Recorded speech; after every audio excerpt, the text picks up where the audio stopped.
সাহাবীর জন্য গায়েবানা জানাজা পড়বেন না? বিশ্বনবী বললেন অবশ্যই পড়ব।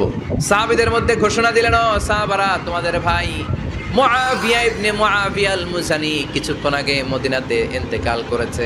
তোমাদের ভাইদের জন্য সবাই বাইরে বের হয়ে আসো, এই মুহূর্তে আমরা গায়েবানা জানাজা পড়ব। বিশ্বনবী প্রথম কাতারে দাঁড়ালেন, হাজার হাজার সাহাবারা লাইন ধরে দাঁড়ালো।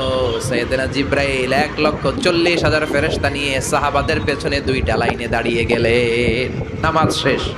বিশ্বনবী তো অবাক, ঘটনা কি? বিশ্বনবী জিজ্ঞেস করলেন, জিব্রাইল, কোন সাহাবীর গায়েবানা জানা যায়? তোমরা আকাশ থেকে এত ফেরেশতার বহর নিয়ে নামো নাই?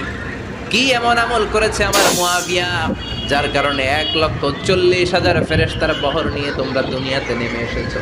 সাইয়েদনা জিব্রাইল বললেন, নবী, তেমন কোনো বড় আমল নয়, ছোট্ট একটা আমল। আপনার এই প্রিয় সাহাবী হাঁটতে বসতে চলতে ফিরিতে সব সময় পড়তো কুল হুয়াল্লাহ।